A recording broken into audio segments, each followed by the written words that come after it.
So here we are.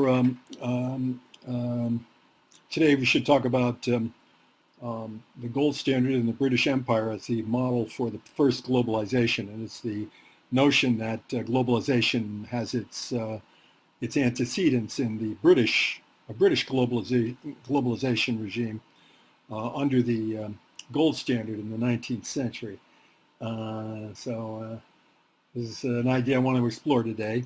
And you should be reading, up to this time, you should be reading Frieden, Jeffrey Frieden, and his book on the rise of capitalism. And the first part of the book is all about British capitalism. So you should be reading those chapters and should be getting an idea of how one looks at that from the standpoint of globalization in the 20th and 21st century. And you should also have seen the film The Four Horsemen, very a dramatic film with a lot of very interesting visuals and a lot of critics of capitalism. You note that this thing has a very stern criticism of capitalism.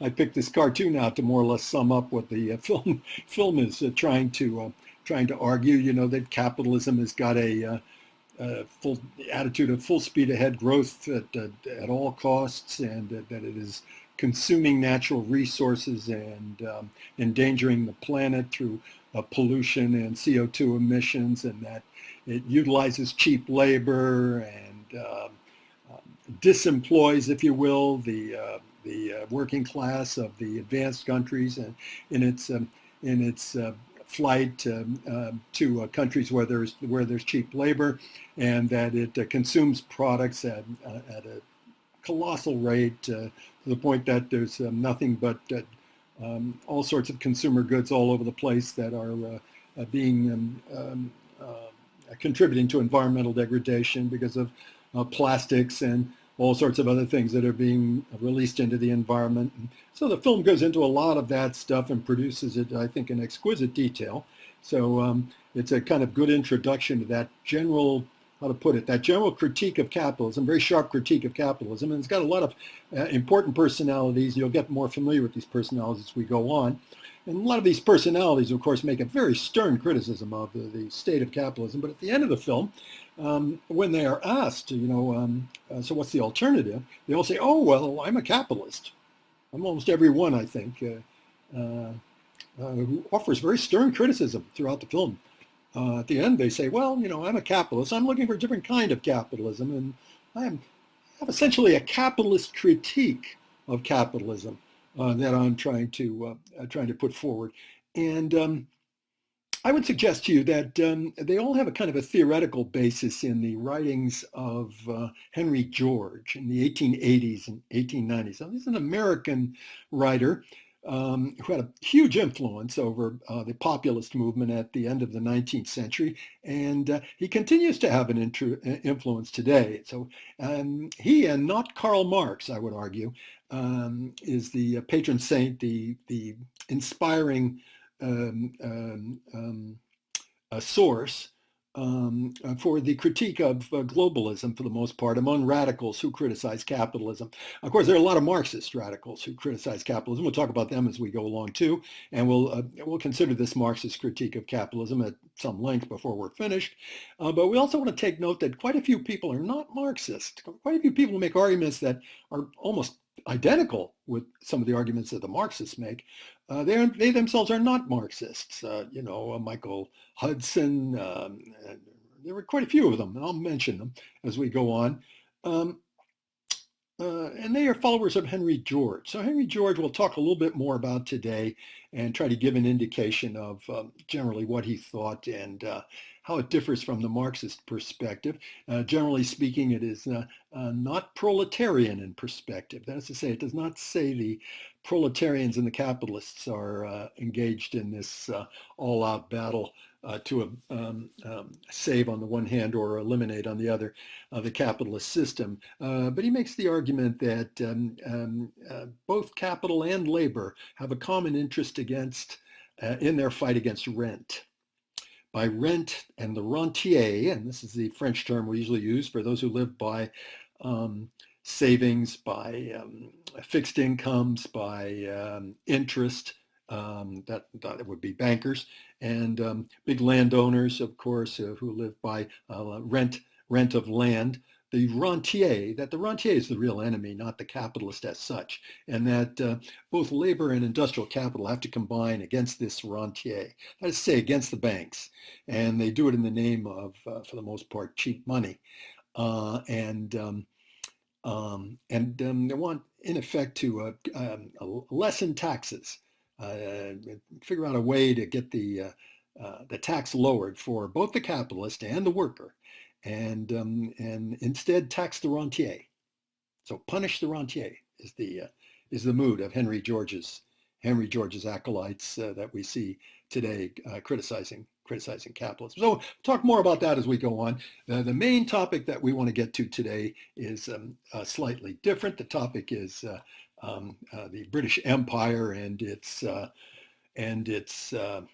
how to put it, its model in the 19th century, its model of globalism in the 19th century. Now, I said before that there are quite a few people, quite a few historians who've made the argument that there are prior globalizations. They usually point to regional arrangements of one type or another back in history, and usually make the suggestion that this is a hint, this regionalization. Well, it's organization of the globe, I suppose. This regionalization is a hint, and it's a suggestion of capitalism.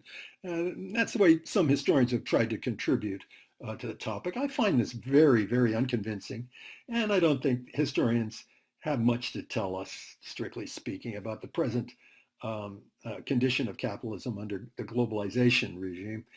Prior globalizations, I don't know that there is much that you can find in the historical record, especially the farther back you go. I don't know if it makes sense. When I was talking about Andre Gunder Frank, I cast a certain amount of doubt on the idea that there was a real world system, although sure enough, world trade operated in such a way as to deposit gold and silver on a more or less consistent basis in China. So there's no denying what they're arguing there. But even so, I don't know if it makes sense for us to say this is a prior globalization. I don't know how much of the economies were centered around world trade, their external trade. So I have a lot of doubts about that. And I don't think much of the notion of prior globalizations, with one exception, one very sharp exception. There are some, and you see one of them on the screen here, a British historian, not an American historian. He started out at Oxford, ended up at Harvard, and I think he's got an American citizenship at least by now. Should have some kind of dual citizenship, although he's a Scotsman and a British historian by training and in his early career. Niall Ferguson is his name, Neil Ferguson, most people like to say. He makes the argument that yes, the British in the 19th century give us an excellent model for the globalization that we're studying in this course. It runs roughly, we like to say, from around 1968 up to around 2008 or even 2020. I think 2020 might make more sense. Anyhow, that this globalization in Britain, this is a good prior model and has a lot of the same characteristics. I think there's something to that. Now, I do not have great confidence in other notions of prior globalizations, but here's one I think does deserve further examination, does deserve a consideration by students of history. Okay, so it's present in a book that he wrote, published in 2002. I used it in one of my classes that had to do with diplomatic history. It wasn't always as helpful as it might be, although it certainly got about the most enthusiastic defense of the British Empire that you're ever going to see these days. He does not criticize it very much. At any rate, he mentions all possible criticisms of the British Empire, but he subordinates them to a very considerable positive take on the British Empire. We won't go into this today, for or against the British Empire. We won't go into in fact, we won't go into that in this course, but let's just take it as a given that there is some reason to consider, that's all we're going to do is consider it, some reason to consider Niall Ferguson, Neil Ferguson's theories about the British Empire in the 19th century being a prior globalization. There's an Anglobalization. He has this phrase, he considers himself a phrase maker, Anglobalization in the 19th century. And well, you can't deny that the people who theorize about capitalism in the era of globalization pretty much follow the tracks laid down by Milton Friedman. And Milton Friedman idolized, he was an economist, he idolized the British political economy, the British outlook toward political economy of the 1820s. Thought, oh, wouldn't it be wonderful if the United States were able to get back to that, to imbibe those ideas and to really put them into practice during the era of globalization. So that certainly is something a lot of people would probably say. This is the most primitive sort of Sturm und Drang capitalism, at least in theory, that is revived and taught in graduate programs and all most prestigious universities, appears at the conferences, is celebrated on the editorial pages of the financial press, and etc. So the theory pretty much would make that argument. So Ferguson, I think, has got a point there. Let me press that point a little bit more before a little bit after I make one observation about the book Empire. A lot of my students, when I assigned this in the past, were not crazy about the book. We're not crazy about its exultant pro-imperialist style. That puts a lot of people off about Ferguson, to be sure. In fact, he's not even very popular in the academic world in England anymore, although he's got every kind of high post and every kind of honor heaped on him. He's still not particularly popular among colleagues, not very well considered among colleagues for various reasons. But one of the assertions of this book, Empire, has to do with attempt to answer the question, who killed the British Empire? In fact, that is the way he puts it. Who killed the British Empire? Then he kicks around a few possibilities and kicks around Hitler. Did Hitler kill the British Empire?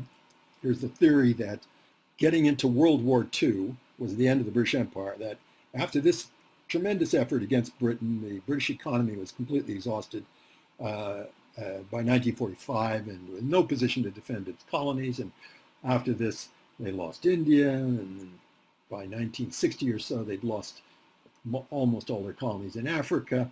And so World War II really is the death knell. If only the British, so the supposition might run, if only the British could have avoided World War II, maybe they could have hung on to the empire for a few more generations into our time. So that's the thought that he's kicking around. Then he says, so Hitler, maybe one can consider the idea that maybe Hitler's the one who killed the British Empire by imposing World War II on it. But then while he's rolling on that, he ends up saying, oh, well, maybe FDR. Maybe FDR is the one who killed the empire. He devotes about 4 or 5 pages to supporting that notion. I mean, giving a good deal of credence to that idea that FDR is really the one who killed the British Empire. Franklin Roosevelt, the United States did it. How would you make that argument? Now, this is a preliminary thought to what we're going to talk about today, but let me take a minute or two just to kick this idea around. It's something we like to think about as historians. How can you say FDR killed the British Empire? Well, one could argue, and Ferguson does not get to arguing this in detail, but one reads it and one thinks about these things. One could make the argument that the British would never have entered World War II. They were for appeasement. They wanted to leave Hitler alone. They did not care if Hitler absorbed all of East Europe. In fact, they encouraged him to take Austria, to take the Sudetenland from Czechoslovakia, really to partition Czechoslovakia. They forced that at Munich on the Czechs, and then to partition Poland. The Germans wanted a corridor to lead to the Polish corridor. That would have cut Poland off from the sea and would have started the partition of Poland. They would have been for this, the appeasers, and they said so frankly. And they offered this. In fact, they offered the encouragement. You have to say, if you look at the documents, that is what it's indicated. They offered the encouragement to Hitler to make these gains. And they let them have Austria. They let them have part of Czechoslovakia and the partition of Czechoslovakia, but they didn't let them have Poland. About Poland, they fought World War II. Why was that? Why was that? Now, if I were asked that question, and this is something I've argued in my book, The Rise of Global Powers, this was published in 2012. Why was that the British, did the first two, but they didn't do Poland? They didn't do Poland. Didn't give Poland to Hitler. Gave guarantees instead to Poland, and I end up arguing that it's on account of FDR. So that supports the thought that Neil Ferguson is kicking around there. FDR is the one who killed the British Empire. It's true. FDR really did impose his will on the British and threatened them that if this appeasement thing didn't work out and they ended up in a war and they hadn't stood up to Hitler, then don't count on the United States to bail you out, he said. That was a threat. And as a result of that threat, I think, responding to that threat, although this is open to interpretation, but this is my interpretation, and it all comes from the documentary material. In response to that threat, the British gave guarantees to the Poles and ended up honoring those guarantees and declaring war on Germany and starting World War II. That supports Neil Ferguson's argument. Who killed the British Empire? Roosevelt. He got the British into World War II. Interesting thought. Let's return to that later if we need to, but that was just a footnote. And let's get on to the real meat of discussing this whole question, which is the idea of the British in the 19th century as a model for the United States. Now, in terms of their ideas, that thought really works. That really works big time.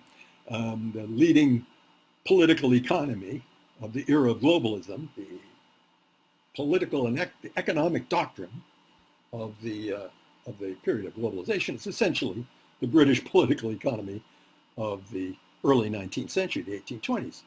And it comes basically from the writings of the British political economists, starting with Adam Smith and The Wealth of Nations in 1776, and going on to others, Nassau Senior, James Mill, David Ricardo. We'll talk about a number of these people as we go on. The British political economy, in short. That's where we get the idea of laissez-faire, the notion of an unseen hand, that everybody pursuing his own interest, somehow it contributes by some magic. That's really the right way to put it. By some magic, it contributes to the general good when everybody is selfish. One finds this in a French volume, The Fable of the Bees by a guy named Mandeville in the 1780s. So the idea that individual interests, pursuing private interests, selfishness, in effect, that somehow that works out for the best. It's an unseen hand. So this idea comes from Adam Smith, and of course it's Bible. It's it's holy writ for the economists of the British political economy, and also of the globalization political economy, if you can call it that. Milton Friedman, the Austrian school, inspired by Friedrich Hayek and the other economists who argue for globalization, laissez-faire, all the rest of that, free trade, the unseen hand. The notion of the division of labor is, that's at the heart of political wisdom, economic wisdom. I think we can go along with a little bit, or quite a bit of it, actually. We all agree that the division of labor is the heart of it, of economic wisdom. I mean, you can't have much if everybody tries to do everything, can you? Try to clean the house, and everybody's trying to clean everything at one time, all the roommates together trying to clean the house at one time. That's not particularly efficient. Better if Joe takes the sink in the kitchen. If one of the others, operates the vacuum, somebody rakes up the leaves outside. Division of labor creates a certain efficiency. And that is not denied anywhere in any political economy that I know about. Nobody's trying to get away from the division of labor entirely. There are some anarchist thoughts about this, but they are not finally worked out in an economic doctrine. They are more or less how to put it, a sort of an ideal of human versatility. And we're not saying that this notion of the division of labor is particularly good for the human race, every part of the human race. Some people end up doing full time in a coal mine, according to this idea, and then some people doing full time, how to put it, sitting in an office somewhere, or maybe acting on a stage or something else. So it's from the standpoint of human development, personality, and Adam Smith says exactly this: the people who are condemned to wage labor and do these tough tasks that the economy depends on, their lives get really, how to put it, get a terrible, terrible treatment, and it's not at all good for them at all. And he said, no, this can't be helped, can't be helped. So division of labor, one can hardly argue with. And what also goes with that idea, the notion of the labor theory of value. So there's something that the British political economists argued that was generally accepted by Karl Marx. And by the labor theory of value, they said that, in effect, value comes from labor, and value is reflected in the price of a product, price of a commodity. So you can more or less determine the price of a commodity through the labor that's put into it. That figures, doesn't it? An employer hires some labor, hires some people to do something. He pays them a certain wage. If he doesn't charge more than that wage, he's not going to make a profit. So that more or less has the main impact on prices, labor costs. So what is wages to the wage worker is labor costs to the employer, the bourgeois, according to Karl Marx, the capitalist, according to British political economy. So the labor theory of value, that's something the British political economy insisted on, and then operated a whole theory of profit around that. And Marx took that up, exactly, the labor theory of value. The notion that labor produces all wealth. I said that, the value that's produced after the labor costs are covered and that comes across in profit could be considered surplus value. So surplus value. So who gets this surplus? Marx says. That's really the fundamental. And the prices are determined according to the amount of labor. The abstract general, socially necessary, abstract general labor time embedded in a product, Marx says, determines the price of the product, at least, because the surplus over that is profit. Okay, so the political economy of the time is shared for the most part by Marxism, considerable extent by Marxism. But Marx takes these notions, and in a whole series of volumes he wrote throughout his career, used this phrase, the critique of political economy. In other words, take the British political economy and just add a little critique to it, a little Marxist critique. And the Marxist method of critique is to pretty much go along with the whole thing and put it in a larger context, historical context. And if you could say that was Marx's method, that would be far, in my opinion, wouldn't be far wrong. And so he starts with the idea that labor produces all wealth and ends up with the idea that the labor ought to run the economy under a dictatorship of the proletariat. Okay, so British political economy and Marxism, they agree on that idea. And talking about Marx, we ought to talk about David Ricardo. Maybe he is the most influential, especially from our point of view, most interesting political economist in the 19th century from the standpoint of globalism. Ricardo talks about the factors of production. So factors of production are rent, interest, profit, wages. If you take a quick look at the factors of production, you see there are the main social classes that are dealt with in political economy, Marxist and otherwise, throughout the rest of the 19th and into the 20th century. The factors of production behind rent, of course, the landlord, behind interest, the banker, behind profit, the entrepreneur, the businessman, the bourgeois, from Marx, behind wages, the proletariat. So the factors of production.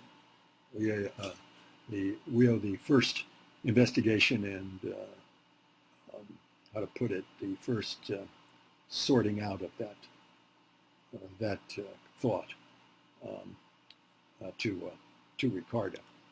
And similarly, very interesting idea, perhaps the most important idea for our purposes, the idea of comparative advantage. And then this quotation from Ricardo, he says, here we come to the heart of the matter, the principle of comparative advantage. A country may, in return for manufactured commodities, import corn, even if it can be grown with less labor than in the country from which it's imported. It would be more efficient, if you looked at it from the standpoint of each country, more efficient for the country that would be importing the corn, maybe more efficient to grow it itself, but only within that national framework. Consider it in a broader sense, it's better for them to import corn if those workers who would have grown corn can be shunted off into industry. So what happens with the idea of comparative advantage is that the country that has the comparative, not the absolute advantage, but the comparative advantage in the production of a given commodity, that country ought to stick to that commodity. That's the law of absolute, or of comparative advantage. We'll have reference to this as we go through the course. We'll be talking about this quite a bit. And what does that mean, strictly speaking? Well, it means the United States ought not to produce a lot of textiles, a lot of manufactured goods, Send us raw materials. Send us tobacco and cotton and other raw materials.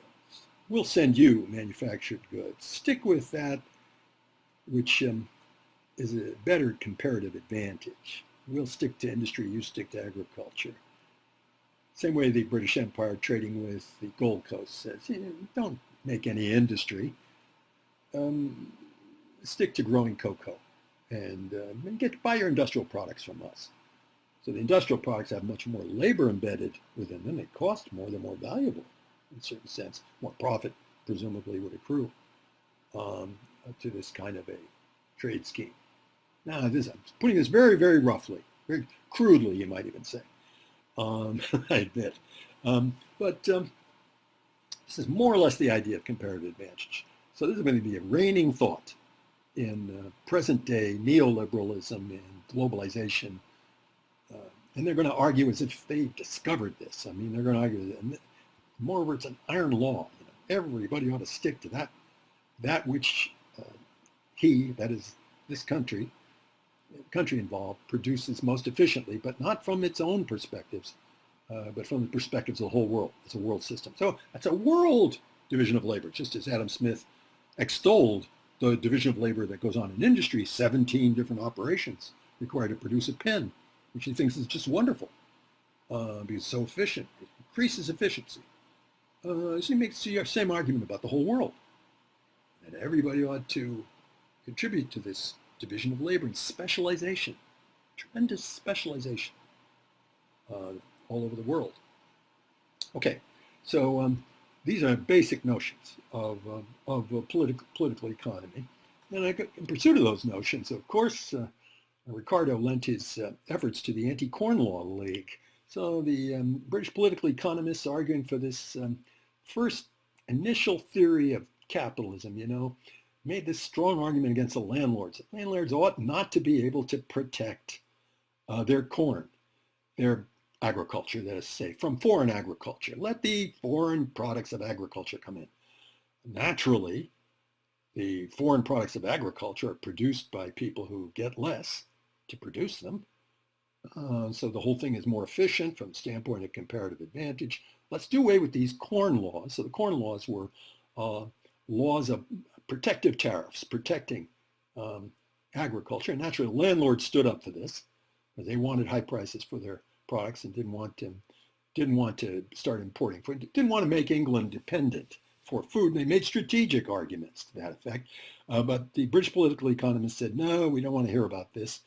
We want to do away with these corn laws. And they managed to do it in 1846. They dropped the whole effort to make England self-sufficient in agriculture. So it's going to get its oranges from South Africa. It's going to get agricultural products from other countries, and British agriculture is going to be less and less important. It's going to wither on the vine. So this cartoon shows the wicked landlords, stopping this trade, and here they are bringing foodstuffs, and people are starving. They need this trade. And then the factory in the background looms as a factor in all this. And the way it looms as a factor is that it wants to pay the lowest wages, and it would have to pay higher wages if bread prices are higher. So it wants low bread prices. So it wants agriculture from abroad. So it wants free trade. So it wants to drop the tariffs, the corn laws. So there's the argument. It's good for industry. So this is industry, looking at it in terms of the factors of production, or the classes, if you want to look at it that way. This is industry pitted against the landlords. This is the bourgeois pitted against the landlords and winning out big in 1846. And from this point on, Britain embarks on a tremendous exercise in free trade that's going to be emulated by others. The French are going to go along. A lot of people are going to be very impressed with free trade. People in the American South who want to trade cotton and tobacco are going to be very much free traders. People in the North, no. They're going to be protectionists. They want to protect their industry. They follow Alexander Hamilton on that. So anyhow, that begins in 1846. So you could say that this was the doctrine, this British political economy was the doctrine in the 19th century. It's the doctrine of globalization, but there's an important dissent from this on the part of the United States, and especially the figure of Alexander Hamilton, his report on manufactures of 1791, I believe it is. So here he is on the $10 bill, and he makes the case for protection of infant industries. There's no economic argument for this. It's a neo-mercantilist argument. All he says is the United States is going to be behind the 8 ball if it doesn't have any industries. And if it opens up its industries to competition with more sophisticated ones, in this case the British are going to produce all the industrial products, all the manufactured goods. The Americans are going to be mainly farmers. We don't want that. We want to develop our industry. It's one of the reasons we overthrew the British. We want to develop our industry.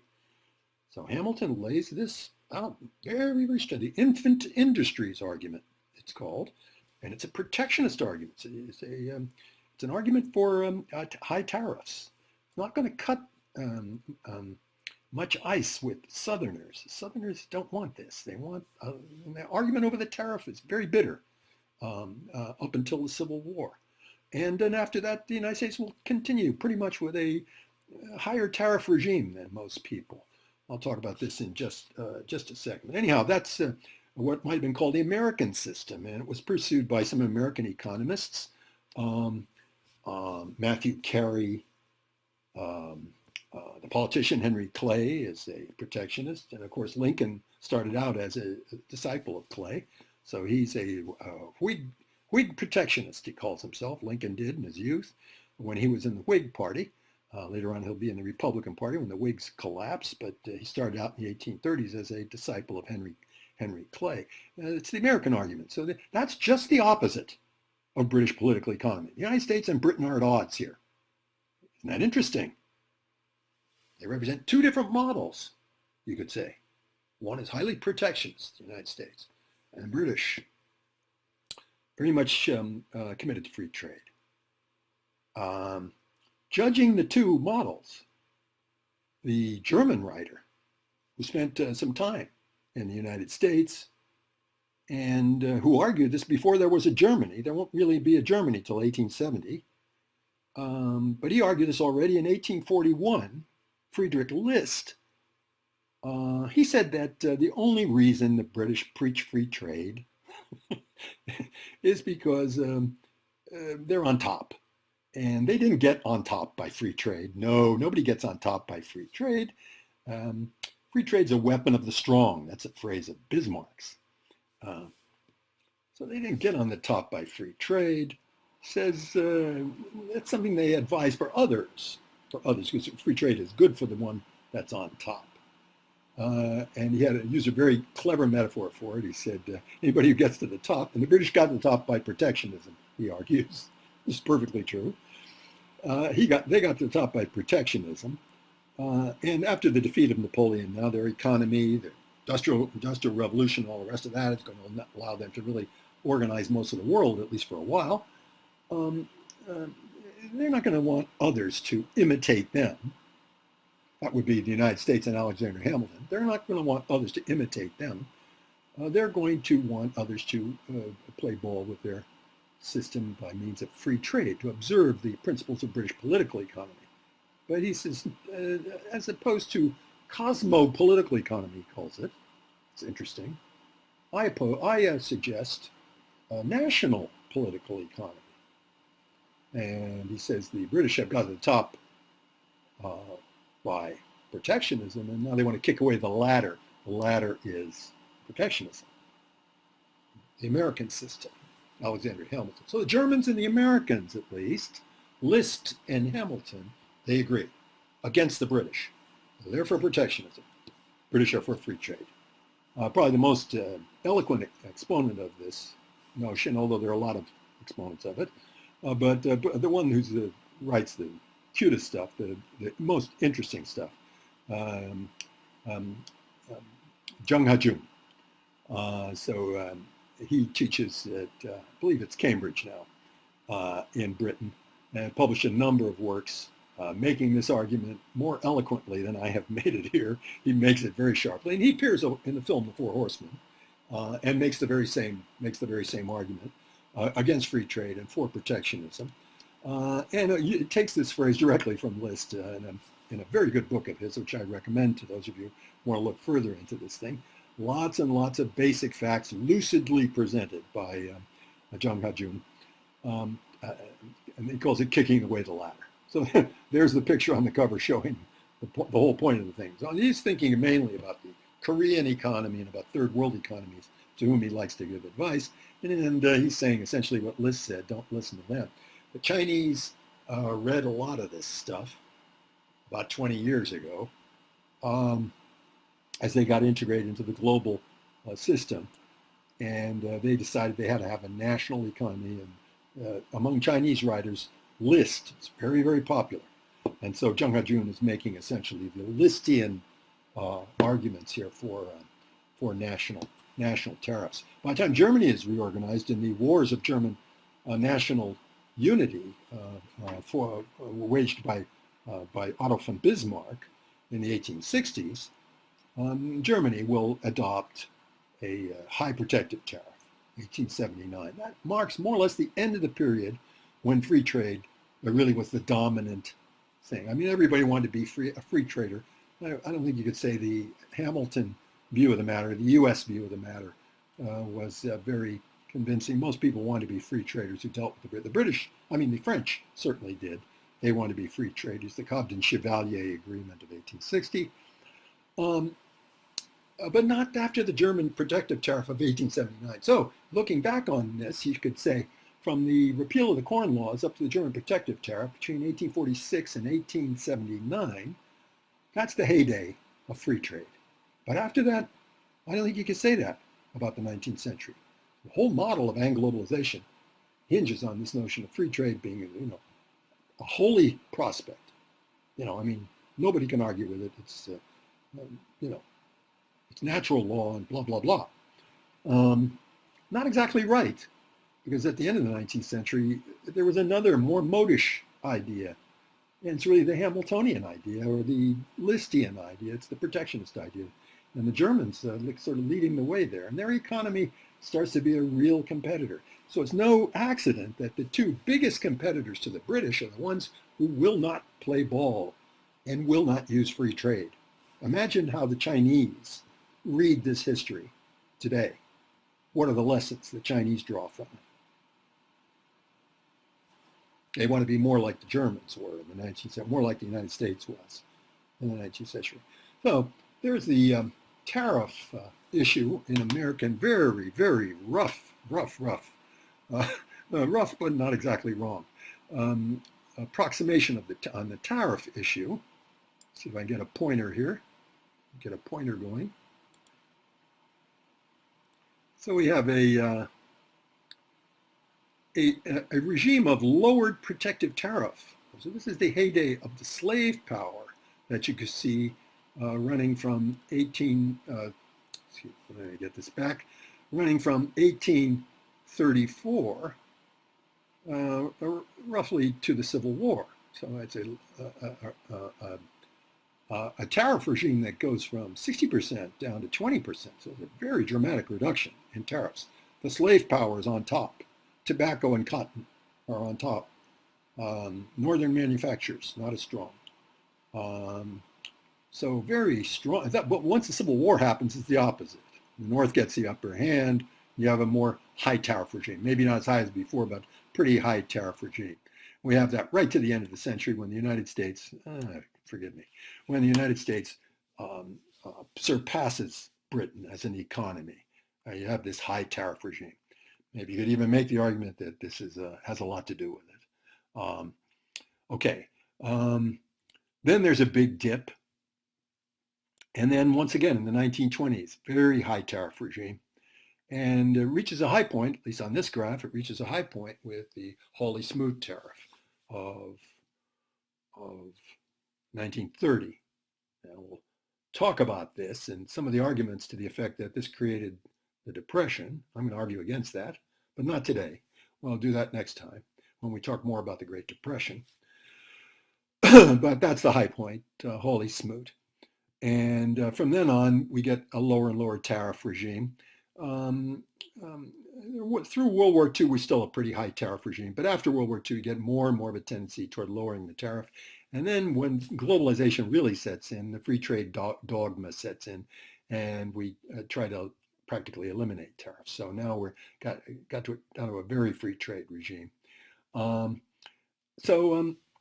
That is more or less the rough, very, very rough history of the issue of protectionism. There's one other important aspect of the discussion, not just the question of free trade or protectionism, not just a trade policy, but the financial policy. What sort of system are you going to have with the currency? Is it going to be a hard currency, a sound currency based on precious metal? In this case, it would be gold. Or is it going to be easy money? Or is there going to be a lot of printing of money? Fiat money, they usually say. Fiat for let it be. Fiat money. So those opponents of easy money, those people who want sound money, want the gold standard, like to use that term, fiat money. It's a term of opprobrium with them. Bimetallism, that is to say currencies based on both gold and silver, more or less obtains for much of the 19th century in quite a few countries. But as the century wears on, gold becomes more and more dominant. And the reason for that is that as finance gets more and more powerful and accumulates more money, engages in more investment, it wants a sounder currency. And finance wanted gold. They don't want to lend money out and get back money that's worth less.